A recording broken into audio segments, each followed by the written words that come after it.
Merhaba sevgili hanımlar, değerli takipçilerim, Ayşe'den Örgüler YouTube kanalıma hoş geldiniz. Şöyle gördüğünüz gibi Alize Şal'la karşınızdayım. Şöyle şeker bir pembe ipim var. Simli bir ip hanımlar. İpimin renk numarası 191 numara. İpimin renk numarası hanımlar. 4 numara tığ kullanıyorum. 1.60 milim.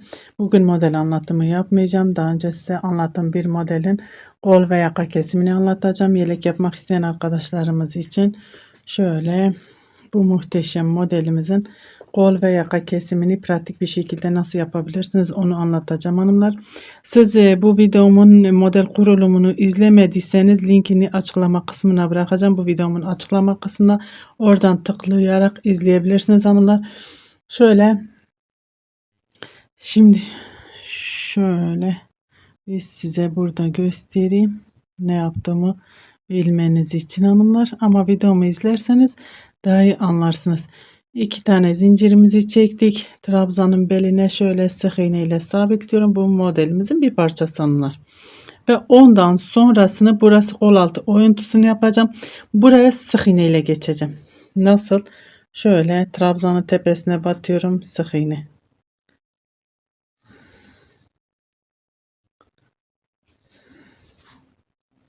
Burada 2 tane zincirimiz var. İçine girdim. 1 2 tane sık iğne. Trabzanın tepesine batıyorum. 1 2 tane trabzanımız var. 2 tane sık iğne. Buradaki zincirin içine girdim. 1 2 tane sık iğne. Trabzanların tepesine batıyorum. 1 2 tane trabzanımız var. 2 tane sık iğne. Zincirin içine girdim. 1 2 tane sık iğne.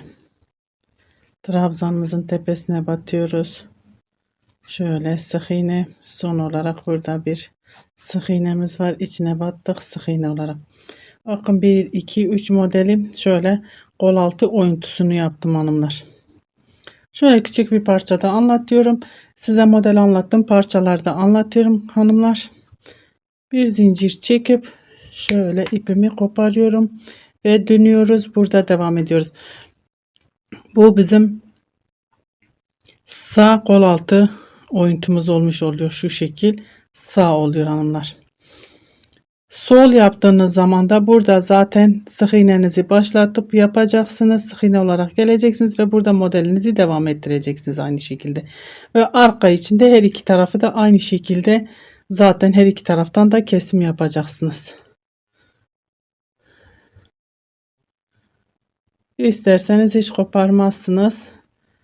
Şu şekilde buradan dönüşte sık iğnenizi yine burada yapıp da o şekilde gidebilirsiniz. Bazen arkadaşlarımız soruyor, onun için burada bu şekilde örmek istedim. Bakın buradaki şu sık iğnemin içine batıyorum. Şöyle ipimi içine aldım.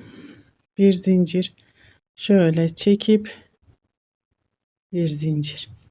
Buraya sık iğne ile şöyle aynı yere tekrar batıyorum veyahut da hiç batmamıza gerek yok. 2 tane sık iğne zincir çekmeden buraya ipimiz de sağlam olsun diye şöyle yan yana 2 tane sık iğne. İpimi doluyorum, zincirimin içine giriyorum. Bakın burada 2 tane zincirimiz var, içine giriyoruz.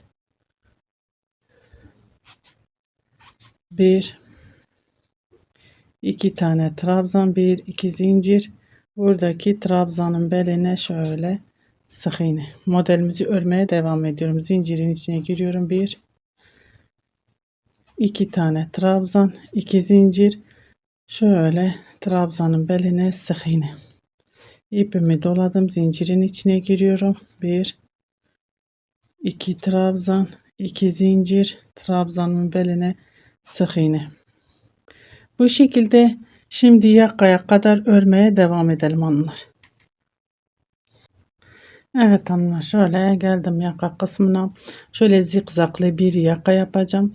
Modelimiz her sırada kendi tekrarladığı için öyle bir zikzaklı yaka kesimini kaldırabilecek bir model. 1 2 zincir modelimi ördüm, 2 zincir çektim, ipimi doladım. Buradaki sık iğnenin içine batıyorum hanımlar. Sık iğnenin içine batıyorum. Şöyle bir trabzan, bir zincir çekiyorum, dönüyorum. Şöyle trabzanımın tepesine batıyorum, sık iğne. İpimi doluyorum. Buradaki modelin zincirine batıyorum. 1 2 trabzan, 2 zincir çekiyorum, trabzanın beline giriyorum, sık iğne. Bakın şöyle zikzaklı bir modeli, yaka modeli kesimi yapacağız hanımlar. 2 zincir, trabzanın beline sık iğne. 1 2 zincir, trabzanın beline sık iğne. Şimdi bu şekilde örmeye devam ediyorum hanımlar. Kol altına gelelim. Burada yine dönüşümüzü beraber sağlayacağız. Onu da yine bir kere size anlatacağım. Bir daha da zaten orada bir işlemimiz yok. Şimdi kol altına kadar örmeye devam edelim. Evet hanımlar, şöyle kol altına geldim. İpimi doluyorum. Buradaki zincirin içine batıyorum. Bu bizim modelimiz. 1 2 trabzan, 2 zincir çekiyorum. Buradaki trabzanın beline giriyorum, sık iğne. 1 2 zincir, ipimi doluyorum. Burada 2 tane sık iğne yaptık ya. Şöyle sonuncu sık iğnenin tepesine batıyorum. Şöyle bir trabzan. Burası bu şekilde devam edecek. Bir zincir çekiyorum ve dönüyorum hanımlar. Trabzanın tepesine batıyorum. Sık iğne, ipimi doluyorum. Bakın modelimizin 2 tane zinciri var. İçine giriyorum. 1 2 tane trabzan. 1 2 zincir. Önceki ördüğümüz modelin beline giriyorum. Trabzanın sık iğne. 1 2 trabzan, 2 zincir. Trabzanın beline şöyle sık iğne ile sabitliyorum.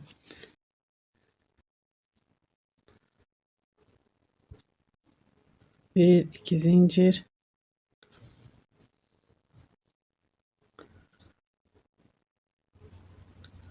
Bir iki zincir ve şimdi yakaya kadar bu şekilde örmeye devam ediyoruz. Burada herhangi bir işlemimiz kalmadı hanımlar.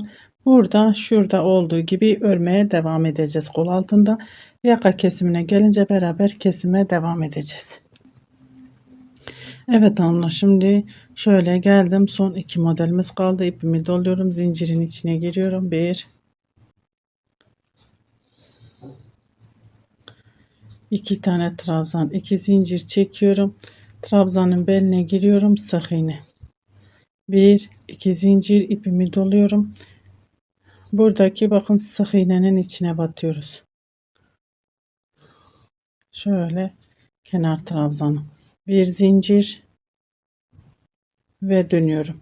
Trabzanın tepesine şöyle sık iğne ile sabitliyorum. İpimi doluyorum. Burada yine bir ikinci modelimizi kesmiş olduk, yaka kesimini. 1 2 trabzan, 2 zincir, trabzanın beline sık iğne. İpimi doladım. Diğer modele 1 2 trabzan, 2 zincir, trabzanın beline sık iğne. Bakın şöyle zikzaklı bir yaka kesimi. Şöyle bu yaka kesimlerinde de şöyle bir şey anlatayım hanımlar size. Böyle kol altı kesimini yapın. Şöyle biraz şu kadar bir yükselti olduktan sonra bu böyle bir model için 5-6 model ördükten sonra 5-6 sıra, her bir sıra zaten bir model olduktan sonra yaka kesimini yapın. Bu tür yaka kesimleri biraz daha yukarıda güzel oluyor. Benim zamanım olmadığı için onu yapamıyorum. Bunu kesip daha onu örüp onu baya bir zaman aldığı için benim için, onun için beraber yapıyorum ama size tavsiyem beraber siz yapmayın. Önce kol altını kesin. Şöyle 5-6 sıra model bunları ördükten sonra yaka kesimine başlayın. Şimdi yine yakaya gelene kadar örüp devam edeyim. Gelin beraber devam edelim. Evet hanımlar, şöyle koltuk altımız bu şekilde ilerliyor. Yakamız da bu şekilde, iki modelimiz kaldı. Şöyle 1 2 trabzan, 2 zincir, trabzanın beline şöyle sık iğne 1. Burada isterseniz bir tane de zincir çekebilirsiniz hanımlar. 2 zincirimi çektim. Buradaki sık iğneye batıyorum. Şöyle trabzan. Bakın başa gelmedik. Yine dönüşümüzü sağladık. 1 2 3 modelimizi kesmiş olduk. Bir zincir çekip dönüyorum. Trabzanımın tepesine batıyorum. Sık iğne ipimi doladım. Zincirin içine 1 2 trabzan, 2 zincir, trabzanın beline sık iğne ipimi doladım, zincirin içine giriyorum. 1 2 trabzan, 2 zincir, trabzanın beline sık iğne.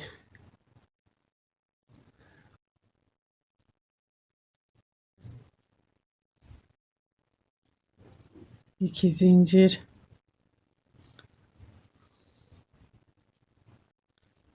ve bu şekilde ilerlemeye devam ediyoruz hanımlar.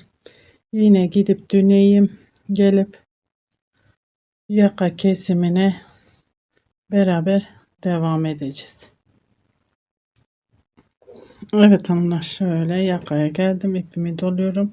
2 modelimiz kaldı. 1 2 trabzan, 2 zincir, trabzanın beline sık iğne. 1 2 zincir, ipimi doluyorum. Buradaki sık iğneye batıyorum. Şöyle trabzan. Bakın hanımlar, 1 2 3 4 tane kesim yaptık. Şöyle artık kesim yapmayacağım hanımlar, siz yani bu aynı şekilde eğer ihtiyacınız varsa kesmeye devam edeceksiniz. Ben şöyle birkaç modelimiz daha küçük olduğu için birkaç model öreceğim kamera arkasında düz bir şekilde. Kesim yok. Bakın, bir zincir çekiyorum. Dönüyorum, trabzanımın tepesine sık iğne. Düz bir şekilde bu şekilde örmeye devam edeceğiz hanımlar.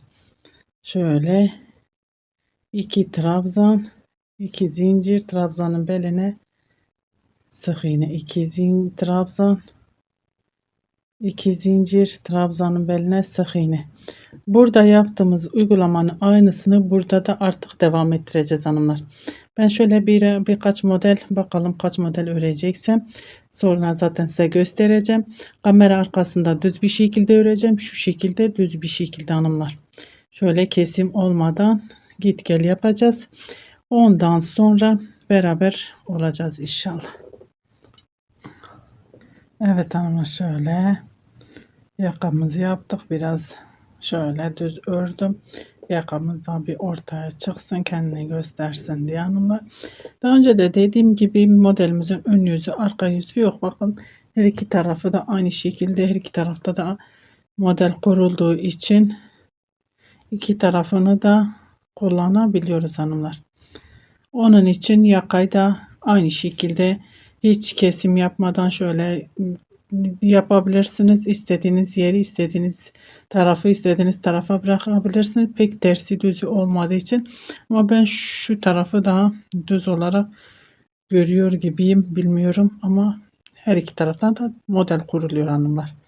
Yani gördüğünüz gibi gerçekten şahane bir model.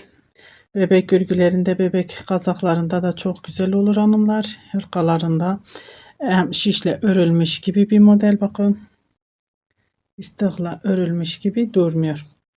Umarım anlatabilmişimdir. Beni tercih edip izlediğiniz için teşekkür ederim. Bir dahaki videomuzda görüşmek üzere. Hoşça kalın.